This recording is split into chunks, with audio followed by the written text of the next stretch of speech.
Hey, what's up, everyone? Welcome to Gold Rush with me, Sam Gatlin, and my better half, Mr. Jason Pers.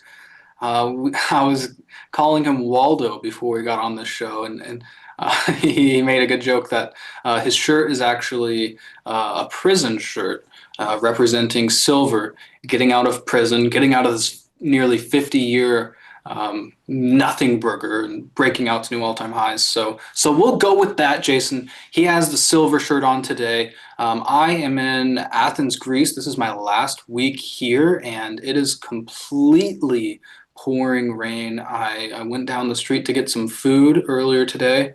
I was starving. I couldn't resist and got completely soaked from head to toe. So I don't know if I really regret that decision, but um, probably wouldn't do it again. It was really cold, but I'm going to be happy to get back to the United States next week and see some snow instead of just water everywhere. So yeah, that's what's on my mind. But today we have a lot of charts to get to. We have silver. Of course, how could we not talk about silver? We have copper, base and industrial metals. We have some coal charts. Just energy in general continues to look really interesting. The dollar getting the shit kicked out of it, making new 1 month lows, getting rejected, just as Jason predicted. It'll be really interesting to see if we can get some follow through in the future here, as that would be a really nice tailwind for a lot of these commodity trades that we're going to talk about today. But without further ado, my good man, Mr. Jean Gauthier, behind the scenes, if you will throw up slide number 2, we'll get the show on the road.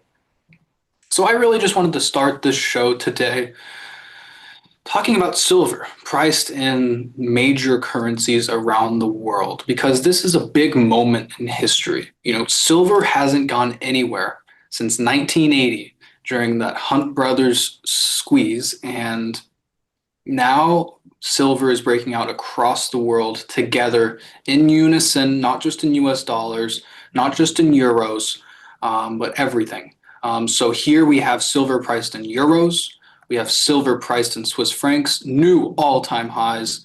Silver priced in British pounds, new all-time highs. Silver priced in Canadian dollars, new all-time highs.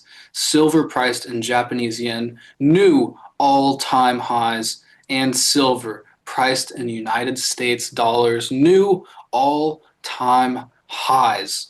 Jason, what do you think about this? Because to me, this is a big, big deal. This is what we've been waiting for a very, very long time. I wasn't trading in the 1980s. I'll be honest with you all. I know I kind of look like an old man, but I wasn't there. So, but nonetheless, I've been waiting a long time for this breakout. This really sets the stage for a rally to $100 in silver. And I think it could go beyond that. You know, there's some, mentally challenged people that I see on Twitter constantly pricing silver in inflation. Whenever you see somebody divide the price of silver by inflation, you should just immediately block them, remove them from your life. You don't need that. It's a complete lie. You shouldn't be doing that. I see them saying all the time, priced in inflation, silver needs to get back to $600 to be where it was in 1980. And that's a complete lie. Like, I'm as bullish on silver as anybody else in the world, but I know for a fact that's a lie. That is not reality. They are lying to you blatantly to your face. What do you think, Jason? Yeah, I think it's, once again, you want to understand that you're outpacing inflation, right? That's a simple thing. Understand you're outpacing inflation. But when you're doing analysis based on inflation and dividing things by inflation, that's ridiculous. Like, inflation is a thing. Like, you're an investor. Why don't you just hold all your money in cash? Well, the reason why you don't do that is because it will never outpace inflation that way. So you always want to either diversify in some way or do something. Sure. But then if you're looking at something like silver and you're dividing it by inflation, you're definitely missing the point. And it's really like, are we traders or are we long-term investors? Would you be holding silver from 1980 to today? Probably not. Unless you're a collector. Like there's people who collect. I'm a collector, but at the same time, like we're traders on here. And that's bad information for a trader. But I love this. Like today we have a lot of silver charts. And Totally. like And don't Jason, just on that note, talking about pricing assets and something that you want to make sure you're beating inflation, outperforming. And I think the right way to do that is to benchmark to the world's most important stock market index, good which is the point. Dow Jones Industrial Average. If you want to neutralize that inflationary effect, if you just have a big pile of cash, and you want to make sure that is worth the same amount in 100 years so you can give it to your grandkids. I think investing in the stock market is a great way to do that. But if you want to outperform that, if you want to make more than the market, I think right now the precious metals are the place to be. I have silver priced in Papa Dow, breaking out to the highest level in over a decade. You can look at something like gold. It's the exact same chart. So precious metals are the place to be if you want to make more money than the market and outpace inflation. Yeah, I completely agree, Sam. I think that the whole idea of relative strength is simple, which is we're trying to outperform. And as traders, like if you don't want to outperform, put your money in the SPY, take a break. Like sounds really great. Normal people might do that. I'm the most abnormal person most people know. So being abnormal, I'm trying every single day to outperform the market. And then Sam and I also passed on to you guys our crazy ideas in figuring out ways to outperform the market, and we've done really well this year. We've outperformed by quite a bit. And this type of setup is great. It just tells you like, hey, it's time to own silver. Hey, it's time to own precious metals. Hey, we're seeing the most risk on precious metals market that we've seen in years, basically since 15 years ago. So like we're Well, seeing, based on this chart, Jason, which I think is the best risk appetite ratio in precious metals, silver relative to gold, in real risk on environments in precious metals, you will see silver outperform gold. And right now, you're seeing silver break out to the highest level since 2021 relative to gold. And it's doing so in a very decisive way. You're seeing the biggest 4-day rate of change since 2020. And you can see when that first happened, um, you had a little cool off period, and then you got one more thrust, then you got another, and then you got another thrust right at the top. So I think this is an initiation thrust for a brand new primary uptrend. We're going to see continued outperformance in silver relative to gold for the foreseeable future. Speaking of risk appetite, Jason. I really like this chart. I can't believe you found like this thing looks so good. And did this just break out today, Sam? I think it was yesterday. And I did the can pull it up. futures? I can pull it up now. Um, yeah, if you give me just one moment. So yeah, that was Tuesday. Tuesday, December 2nd.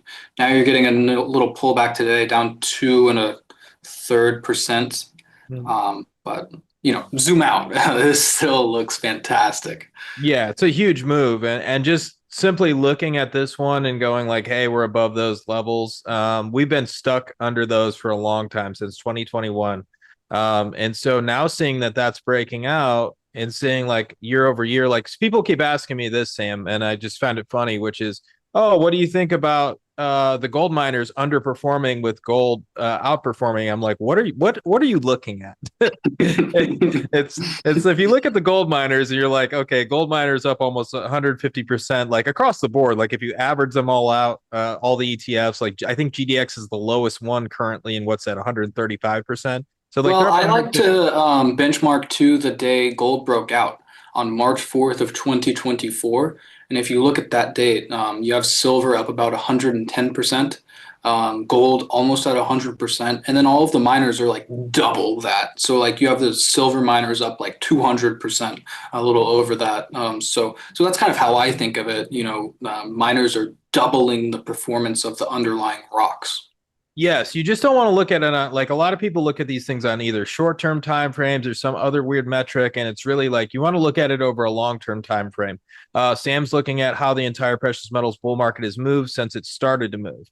That's a great way of looking at it. There's also you can look at a 3-month look back window, that's also a great swing trading idea. So if you look at 3 months relative strength, you get a good idea of where that market's going to go within the next month or two. If you look further, you look at 6 months, you get a good idea where it's going to head in the next 4 to 6 months. And then if you look over a 1 year time frame, you're getting an idea of where that thing's going to head over the next year or so. It's kind of a primary, medium term, and short term trends and a way of looking at it. And I bring this up not because like I'm just saying like this is from observation. This is from back tests. Like if you read a bunch of books on relative strength, Meb Faber wrote a bunch of white papers on it. There's another book, Triumph of the Optimist. There's a million books on this subject, and it all talks about momentum investing and how to do it. And those timeframes are very helpful with understanding how to do that. Totally. And we have a question here from Frey Lee. What does it mean for oil if the 10-year coil resolves up or down?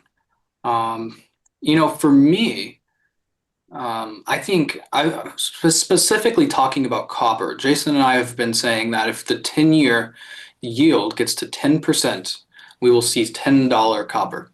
And I still think that's the case today.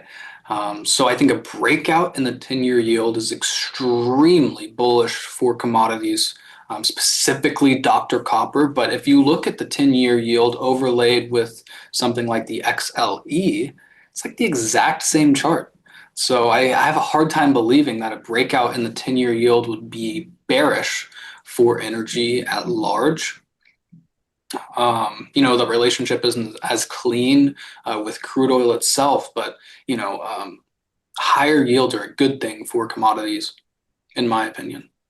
Yeah, I think once again, there's a couple ways of looking at it, which is higher yields are usually good for commodities. Where's the Fed rate at, and so on. If the Fed rate is below it, most of the time that's going to be a scenario that's really good for commodities. The Fed rate, yeah, it's kind of more about the yield curve, right, Jason? Yes. So that liquidity and that bull steepening is going to continue to fuel our trades. And I think that's part of the reason why we're making so much money currently is that's going to fuel our trades. So what is what I asked Free Lee was, what is the coil? Like, what are we talking about here? Do you know what he's talking about? Because there's a bunch of different. Yeah, man. Do you not see it on the chart? I mean, the 10-year yield isn't a textbook. Oh, is he talking about the 10-year coil? Yeah. But no, he said, he said for oil if the 10-year coil resolves. Okay. Sorry. I just read it as 10-year coil and I was like, what coil are we talking about in 10 years? I don't know about that. But no, it's right. It's if we look at oil and we look at energy right now, we continue to think that that's going to move higher. And I continue to think yields will just go with it. They will probably even front run it a little bit, which is very normal for that to do. So I think that people who keep wanting to own bonds, you guys are crazy. Everybody writes me every day about bonds. They want to buy TLT, they want to buy calls on TLT. I know it looks cheap, guys. Trust me. Like I've been there. I've been trading for a long time. I've made a lot of mistakes trading. One of those mistakes back in the day was always trying to buy what looked cheap and what was in a primary downtrend. Nowadays, I'd rather take the bet on the primary uptrend. I'm going to be right most of the time. I'm not a genius when I say like, hey, energy is going to break out. And if it does, that doesn't make me a genius. It's just the fact that I'm looking at the primary trend. I'm looking at bond yields. I'm weighing the probabilities. And if I weigh the probabilities, they're most likely going to push energy and oil prices higher. Also, oil down here with the rest of the commodities market all the way up, that makes 0 sense. I'd be very surprised to see that last into next year. I think right now we're at a point where we're going to see energy break out. I think it's going to happen within the next 2 months. We start to get the energy sector XLE above 97, 98. I think that'll happen soon. And then this thing's headed to 101 pretty quickly. And then once we get past 101, we're not looking back. Totally, Jason. All right. So we've been talking a lot about silver here, but I think there's more happening in precious metals than just gold and silver. I think palladium is a very interesting place right now. So we've been talking about this chart for a long time, Jason. So the commercial hedgers have been carrying their largest net long position ever in palladium futures as the price has gotten absolutely crushed. Palladium fell 70% in just a few years. And now after churning sideways and carving out a massive bearish to bullish reversal pattern, palladium futures are now breaking out to fresh 52-week highs. And at the same time, the commercial hedgers are flipping net short. They've completely unwound that record net long position. And you can see here, I've annotated exactly what happens um, when the commercial hedgers are near a neutral position because they're almost never net long. So here in 2012, when they were pretty flat, you saw a massive 64% rally as they got super duper short. Then they got back to neutral in 2016. Then you saw 150% rally as they got super duper short. Um, and you see when that maximum short position hits, the price also peaks. So there's a really, really powerful signal here with the COT data and palladium futures. And based on where this is coming from, a record net long, and they're just now flipping net short. I think there's a hell of a long ways to go here with palladium. The commercial hedgers can get very, very, very short from here. And I think we could see a massive multi-year rally in palladium. And, if you ask me, I think this is one of the most attractive risk reward opportunities in all of precious metals. Silver is really awesome. I'm not going to take that away from it. It's breaking out of a nearly 50-year base, but in really powerful precious metals bull markets, you see things like platinum and palladium outperform. They're even more junky than silver, gold's crazy cousin. What do you think about that, Jason? Plus, you have this beautiful short-term coil in palladium. This is not the palladium futures. This is the palladium ETF, PALL. So for those of you that are not futures traders, you can use PALL to take advantage of this trend that I'm talking about in palladium. No, I love the idea here of really getting junky in the space because like Sam's been talking about, like we move from gold to silver, platinum, palladium. The reason why is basically gold is that the safest asset in the precious metal space. So first off, that's where everybody's going to go. Then they're going to start to move down the cap scale, basically looking for different opportunities that what could catch up and so on. See that in silver. Now we're seeing it in platinum and palladium. Platinum what went up 60, was it like 60% like within a month or something? Like it was a wild move in platinum. And then palladium's now following it. So I do think palladium is where you want to be right now. I think it's the next one that's going to make a major move. We've highlighted SBSW, I don't even know, a billion times for our members. So we've been making a lot of money in this space. SBFW is what's up almost 300% this year. So like It's been a huge winner. Yeah. yes, Yeah. there's Shout been out a to lot South of Africa. yes, there's been a lot of great trades out there. And that's one of them. And I think as we get through the cap scale, like now's a good time to start owning palladium. Palladium makes some big moves. I mean, look back at those moves it made in 2015 to 17, 18, all the way from the end of 2018 into 2020. Like these are massive moves that happen in a commodity. So if you have futures, you have a lot of leverage on it. You have the ETF, you're still making a lot of money. So I think it's an area you want to continue to own and hold. Totally. And it trends so nicely, like for those of you that are trend followers, look at how palladium trends. It has these periods of just straight sideways, it has these periods of going straight up, and it has its periods of going straight down. So, I mean, there's really something here for everybody in palladium. I really like this product. Right now, I think that trend is definitely higher in palladium futures. All right, shifting gears to base and industrial metals. And So we'll get to the Jason and I, energy questions soon, guys. We'll get to the energy questions soon. They're great, but we'll get to those in a little bit. yeah, we have some energy charts at the end of the presentation, but I want to get to base and industrial metals because this really has me excited right now. If you want to go check out our latest Commodities Weekly post, you can go to our blog, allstarcharts.com, and you can find that there where we dove into the base and industrial metals. But, just a TLDR, gold rings the dinner bell first in the commodity cycle, and then you have base and industrial metals go next, which copper is like the poster child of base and industrial metals, but it's by far the biggest, but it's not the only one out there. There's a lot of different products that we've been covering in this arena. So you get precious metals, then you get base and industrial metals, and then you get energy last in that commodities cycle. And right now, we're at the point where precious metals have absolutely ripped. You've seen gold make new all-time highs for a year and a half now. Now silver is breaking out of a nearly 50-year base, making new all-time highs priced in every currency, as I showed you earlier. And now it's time for that catch-up trade in the base and industrial metals, and that's exactly what we're seeing right now. Copper closed November at the highest price ever, and it's putting the finishing touches on a base that looks eerily similar to gold. So I like that a lot, and it's not just the commodities, but it's the stocks too. You can see that copper and gold miners dance together, and they have for a very long time, and they're breaking out in unison to new all-time highs. And look at this short-term coil in copper miners. So you zoom out. Copper was consolidating at this 2011 peak, and this is exactly how it was doing it, just straight sideways. I mean, I have dreams of charts like this, Jason. Like, this is so beautiful. I mean, you have this massive structural reversal pattern, and you get there. You expect the sellers to step in some way. And the buyers just absorbed all of that selling pressure over the course of several weeks, and now they're decisively taking control and ripping copper miners to new all-time highs. And Rick pointed this chart out. Glencore, he tweeted this chart yesterday. It's one of the largest. I don't know if it's not the largest. It's certainly up there. It's a big one.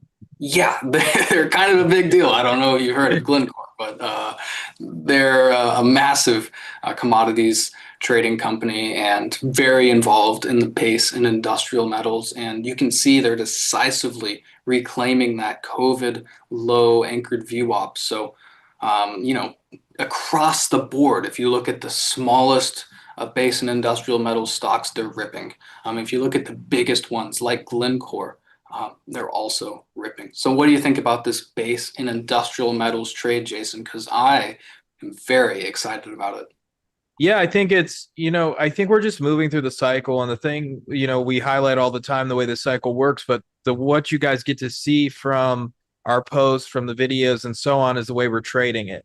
If you're a member, you get the trades, you get to understand like, hey, we're not just buying the crap out of energy because we think it's going to move next. We're still buying the crap out of base and industrial metals and a lot of those metals and mining sectors currently. And we're moving down the scale as we get to those energy names. And right now, there's not many that we love. Like there's some refiners that look good.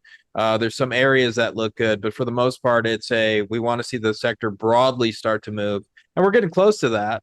But once again, like there's these other areas and there's so many trades setting up right now that we're not like missing any trades at the moment. We have plenty of trades in all of these different commodity sectors at the moment. So, generally, I think that as a trader, you have to be able to look around everywhere, whether it's international names or whatever.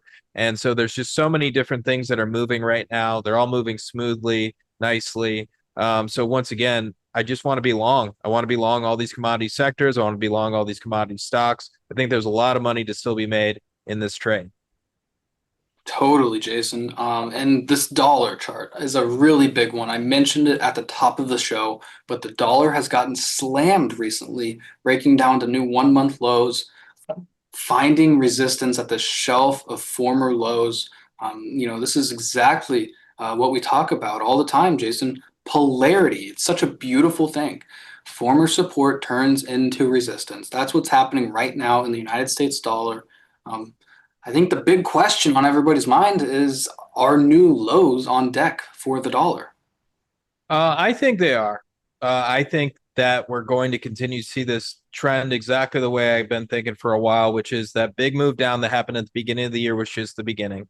Of course, it was bouncing. Of course, it based out. Of course, everybody got very bullish. Of course, everybody wrote me every other day about how ridiculous it is that I think the dollar is going to go lower.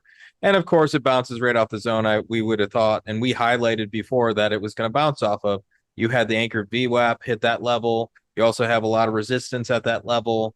I think this thing's going to just continue to put in lower highs. I think we're really targeting around that $90 level. And what that's going to do to stocks. So this is the thing, this is a way to take intermarket and use it for yourself. when you're looking at the dollar and you're going, okay, the dollar is ripping, stocks are moving down, we're in trouble here. And then you go, okay, but the dollar could hit this zone and possibly go lower. Then you'd go, okay, what do I want to invest in then? Okay, the gold miners pulled back pretty heavily at one point. So did silver. So did all these things. So you could have started to buy some of those positions if you're a short term mean reversion style trader and be ready for the dollar to move lower and these other things to start possibly move higher. So I think this is also give a good catalyst to give more liquidity to the stock market. So as we're going to see more liquidity in the stock market, we're also going to see that move up, which has been happening. But also something I've been finding interesting, Sam, is we're seeing the small caps outperforming. Something we haven't seen in a while. So the small caps been outperforming lately. Energy's been like holding up better than most sectors. I think this is a very interesting time in the market that we could possibly see a shift, and that coincides with the weaker dollar, international trade, still sticking with the international markets because they look great. Looking at gold, looking at silver, looking at palladium, platinum, and all the miners inside of it and all the base industrial metals. I think the setup's here for the dollar to go a lot lower and for us to make a lot more money in the trades we're already in. Totally, Jason. All right, we've already talked about this chart kind of.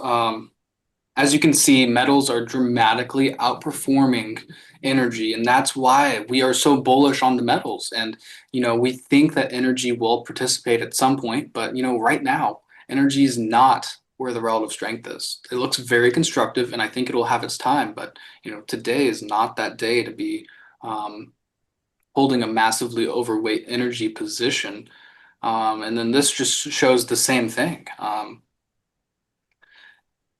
Metals, they're at the top. They are the leaders. We want to own the leaders, like we've talked about during this show. We showed you silver, we showed you palladium, copper, base and industrial metals. That is the place to be right now if you want to make money in this commodities market today. And Jason, you've been really talking about coal a lot recently, and coal is a beautiful thing because it's not just energy. It has some energy aspects to it, but it also kind of trades with the base and industrial metals. If you look at something like XME, which I'll pull it up right now. I think HCC, the largest coal stock in the world, is the second largest holding in the metals and mining ETF. Yep.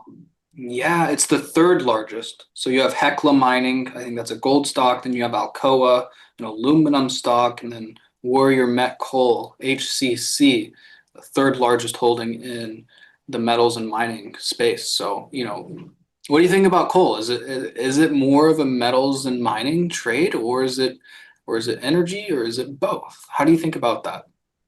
I think coal is a little bit of both, right? So it's a mixture. It's kind of interesting because when you look at the base and industrial metals, if you were to put it on the chart of gold, copper, and then oil, it sits right between copper and oil. Usually we start to see this move first. So this is going to move a little bit earlier, even go back to 2020. You kind of saw that similar move happen. And then energy really follows it. So this is also another reason why I'm just very bullish on everything in the commodity space, really. Like, I'm not saying like I'm buying everything, but I'm saying it's almost likely going to move. I'd be very surprised to see, if coal and let's say energy just didn't move here. Coal's already made a move. We got a nice breakout in that sector. We're still basing out. It's not as bullish as some of the other things we've been talking about today, but I think this is another one that you want to continue to take signals in, find strong stocks in that sector, and then just have alerts set. Hey, I'm going to buy it here. Hey, I'm going to, get into this trade here. I think that's an easy way to take advantage of this trade. I think there's a lot of money to still be made here.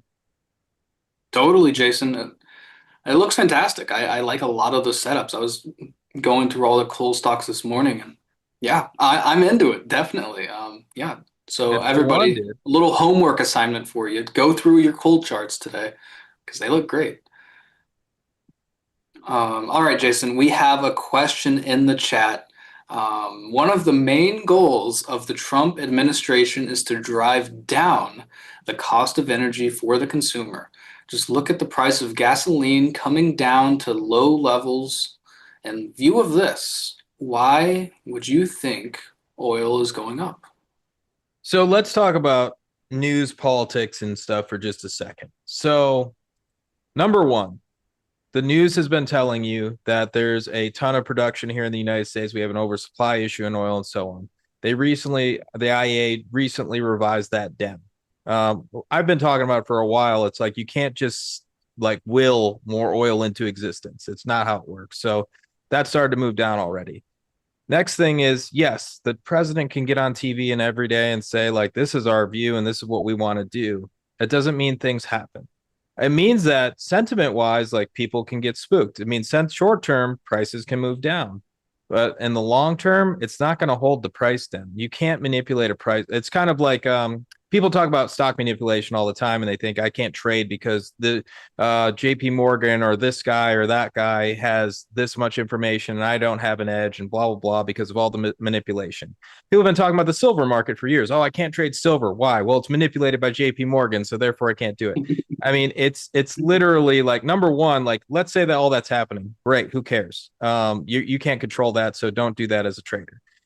So if it's happening or not, it doesn't matter.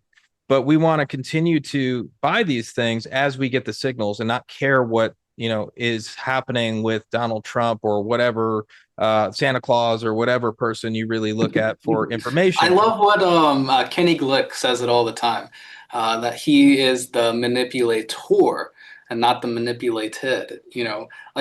You can make a very good argument that the market is rigged. And that's okay. Like, it doesn't matter. It doesn't mean you can't make money. Like, who gives a shit if the market's rigged or not? I mean, Yes. if the trend is in place, you can ride that trend and make a boatload of money. I mean, Well, it doesn't matter at all if it's rigged. Think about it this way. You got Donald Trump and he comes out with the tweet and you're like, okay, the S&P 500 is in like this massive uptrend. And then Donald Trump has a tweet and the market moves down.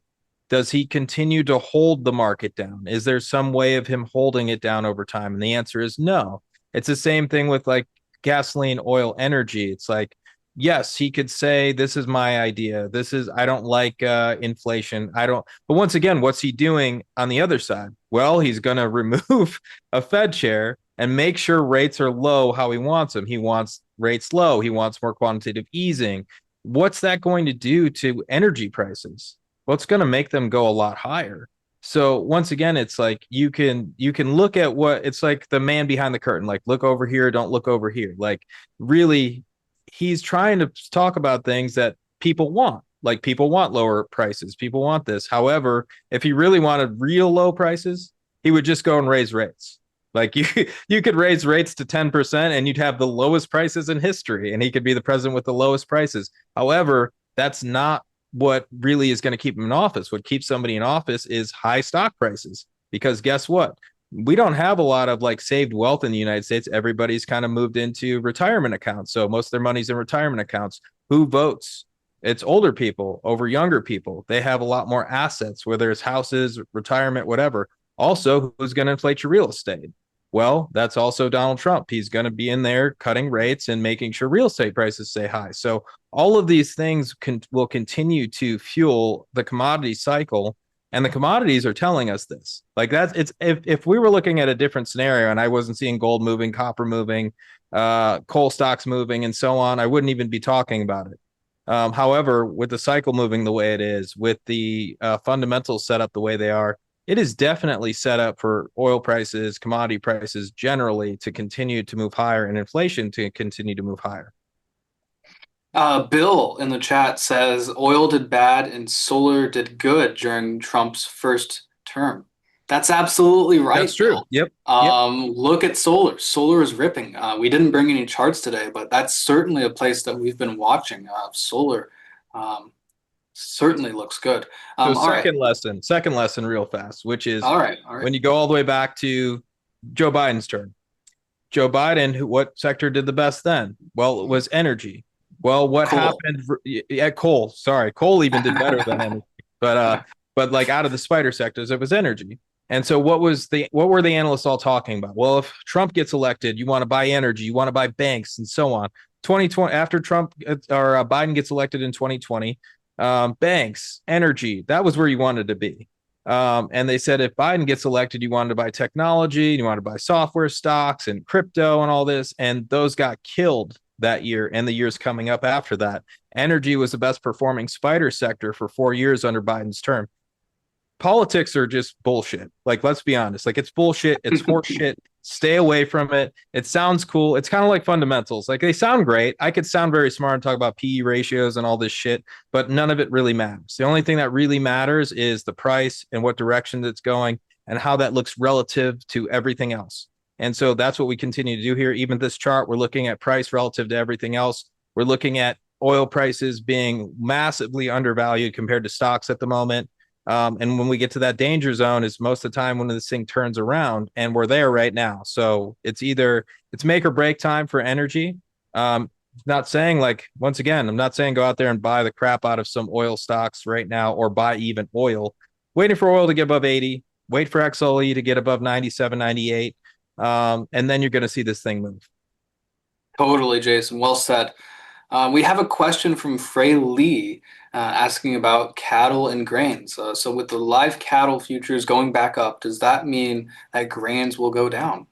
In the short term, yes. But as we've talked about on the show before, there is a structural top being put in with the feeder and live cattle futures, and there's a structural bottom being put in with the grains. So I think over longer time frames, that is still the case. I think you want to favor the grains, and this is, in my opinion, a counter trend rally in the cattle markets. Do you see it any differently, Jason? Are you still holding your grain longs? I know you've gotten several signals here in recent weeks. There's still long corn, soybeans. I am short live cattle. We still do have a long feeder cattle position because that didn't get out of the portfolio just yet. No stops there. But I would continue to think that over a long-term time frame, just as Sam said, we're definitely going to see the grains continue to move higher. Like, I can't see a scenario here where that's going to stop. Same thing where I can't see a scenario here where live cattle just rips another 100%. Anything can happen in markets, and I don't know everything. I don't have perfect information, but I think, like, looking at the live cattle setup, I actually was doing a write-up on it just for myself. I do those a lot of days because I know not everybody in the world wants to talk about live cattle every single day like I do, but live cattle really looks like it is set up to go a lot lower here. So I think as this continues to move lower, I think that's where we're going to make a lot of money going forward on the short side of live cattle, and we make a lot of money on the long side of grains. Do you hear this lightning outside? I did hear it, yeah. Wow, that was really loud. I heard the thunder. Thunder, not lightning. Excuse me. Man, quite the storm here. All right, this was an awesome episode of Gold Rush.